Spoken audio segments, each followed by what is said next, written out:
Are you guys ready for this? I'm not sure I'm ready for this.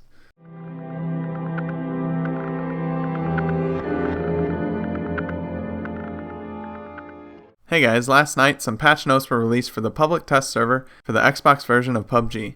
Now this test server patch is currently live and you can download it as we speak. It's 11.36 gigabytes in size and it includes a ton of new content that we're going to test out on the test server before it goes live. Last night I noticed on the PUBG forums that some patch notes were put out and I honestly wasn't expecting this because no word of this has actually been mentioned before as far as I know.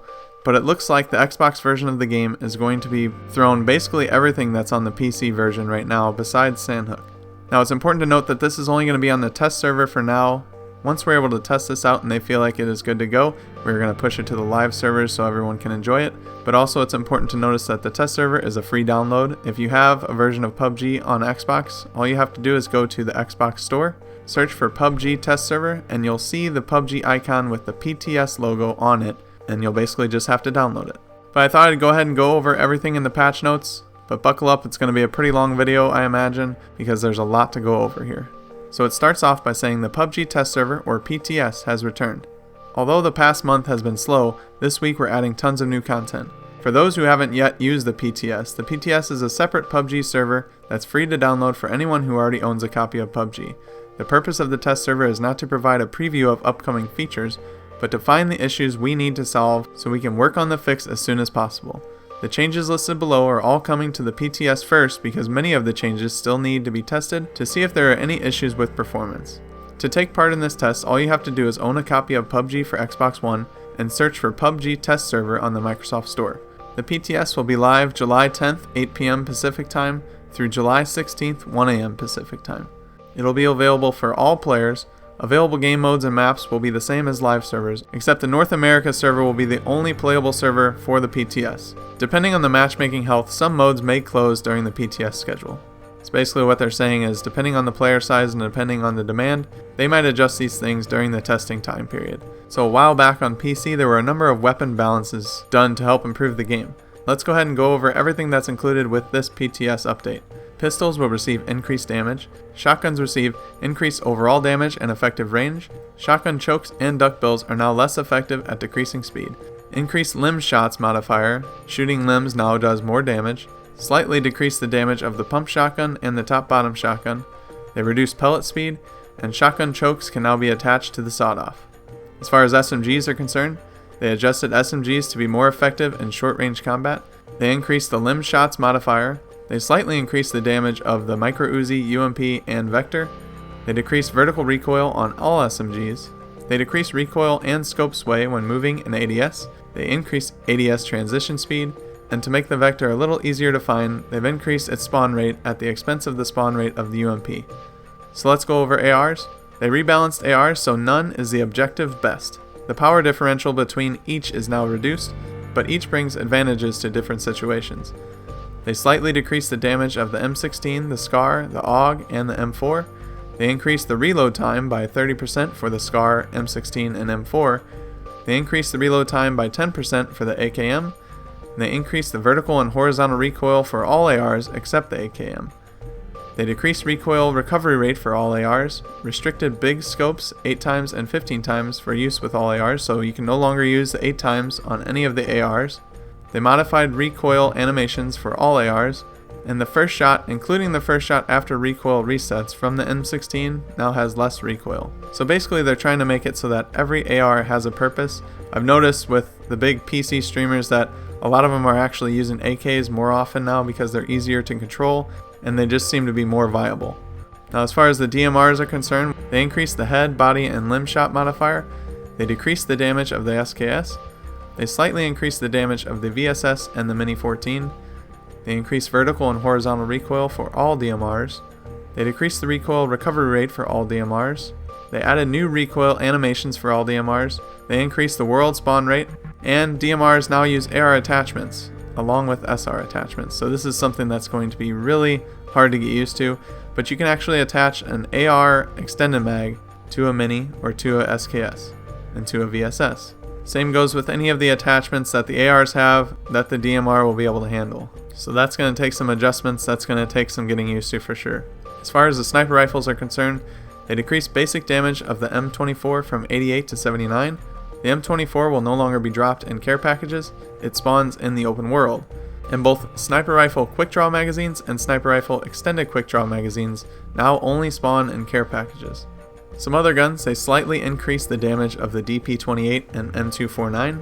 They restricted big scopes 8 times and 15 times for use with LMGs, and they reduced crossbow reloading time from 4 to 3.5 seconds. Weapon sway has been adjusted for all weapons, they slightly increase side to side movement, and sway is now more pronounced when holding your breath.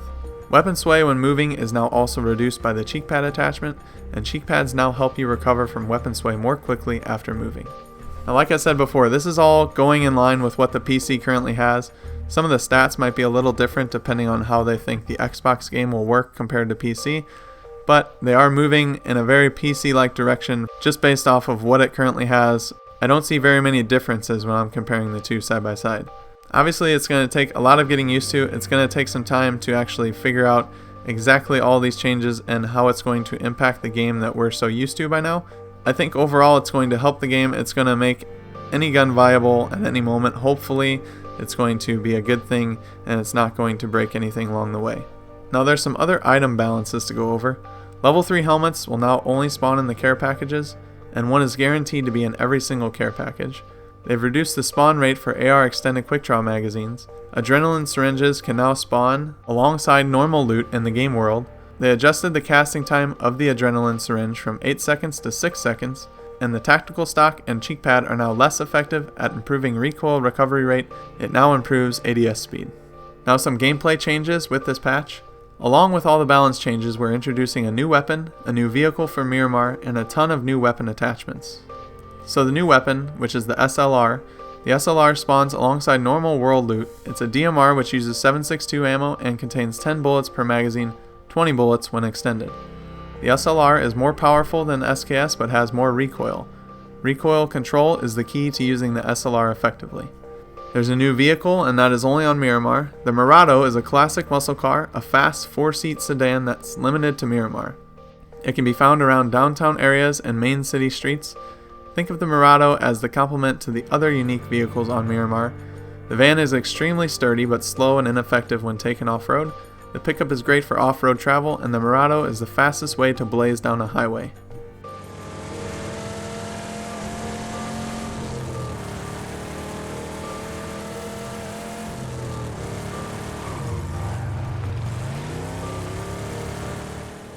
The new attachments, and I know some of you guys have been waiting for these.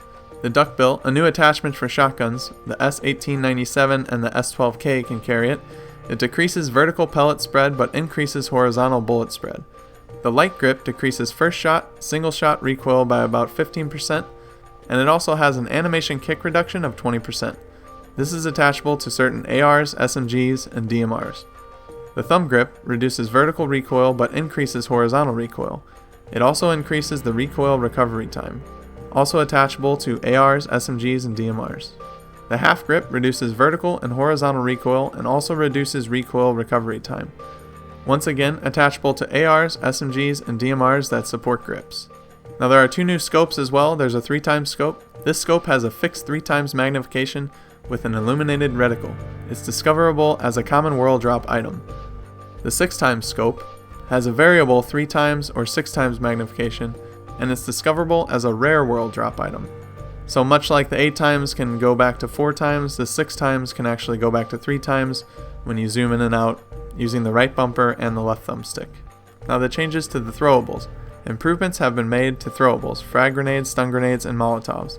There's been some weight changes, so frag grenades are increased from 12 to 18, the Molotov cocktail is decreased from 18 to 16, smoke grenade decreased from 16 to 14, and stun decreased from 14 to 12. They increased the frag grenade damage and effective range. Frags previously had to be within 2.6 meters of player models to deal lethal damage. They now deal lethal damage within 3.5 meters, and moderate damage from 3.5 meters through 8.5 meters.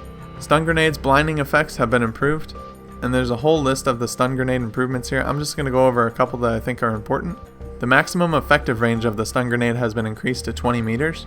Depending on the distance from the explosion, the indirect effect can blind the player for a maximum of 3 seconds. Characters blinded by a stun grenade now cover their faces, as this is a new animation that's been added, and you'll now be unable to ADS while blinded. Molotov cocktails now have new effects and their damage has been increased. Molotovs can now deal indirect damage and burn damage, depending on whether or not you're standing directly in the flames. If you're in the flames, you'll take both types of damage. After catching fire, players will take burn damage as damage over time, 10 damage per second for a total of 4 seconds. You're also unable to ADS while taking burn damage. Flames now spread further along wooden surfaces and houses, and a new animation has been added for character models who are suffering from burn damage. They'll attempt to pad out the flames using their hands. There's been some changes to character movement as well. We've slightly decreased the movement speed when holding sniper rifles, LMGs, and shotguns. Your equipped weapon affects both your sprinting speed and your running speed. We remove the first shot delay when your character is not sprinting. Chambering a new round in certain weapons no longer limits you to walking speed when aiming down sights, so weapons like the M24, Kar98K, and the S1897 will no longer slow you down to a walking speed when you're chambering a new round. The amount your camera shakes after being shot, which is called an aim punch, now depends on the amount of damage received. There's been some boat and swimming adjustments. Boats now sink when destroyed. We've made some adjustments to the way swimming works to reduce the effectiveness of hiding underwater. They've massively decreased the maximum submersible time from 35 to 15 seconds. Once you run out of air, you'll now take 10 damage per second, up from 4 damage per second.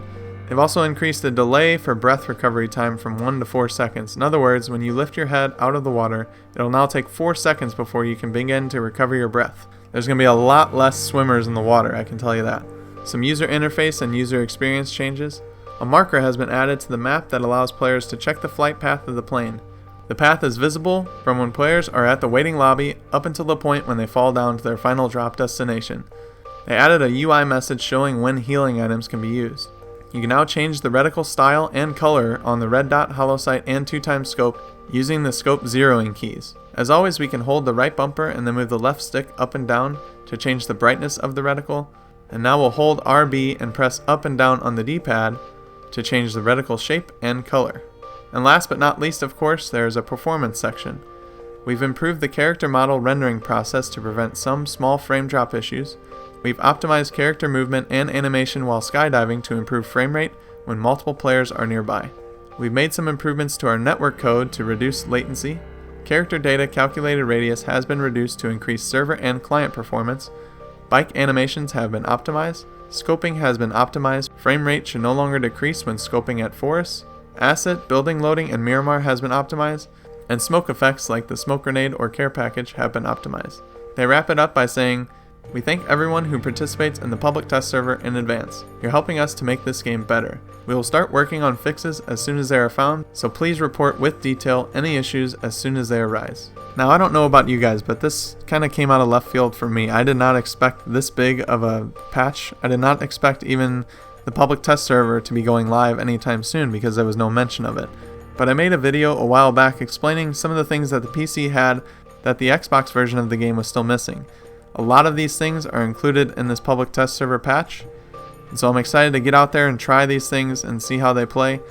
Obviously, since it's a public test server, this thing can go down at any time. It's going to have bugs. It's our job to try and help the developers help find these bugs and get them fixed so that we can get this to the live servers as soon as possible. Now, if this is anything like the last time we got to play on the public test server, it might take a few weeks for them to get this complete and get it ready for the live server, so you guys are just going to have to be patient. Looks like we get about a week with this thing, so hopefully you guys are able to give it a try.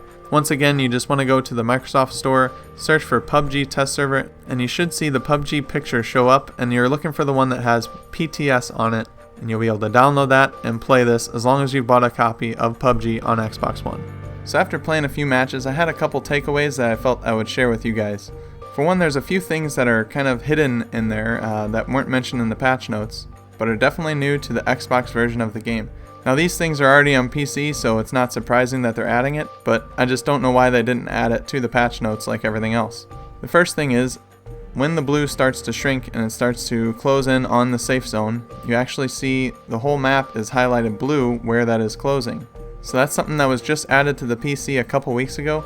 And another thing that they added that they didn't mention is that you can now spectate a player after he's killed you. So once you've had the pleasure of dying in a match, you can then spectate the player that killed you. If that player then gets killed, you will spectate the player that killed him.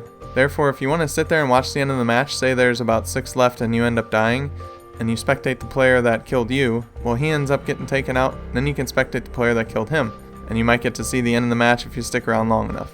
Not sure why they didn't add those in the patch notes. Maybe they just forgot, or maybe I just forgot that I read them earlier. That also could be a possibility, but I thought I'd just mention it in case it threw you off guard.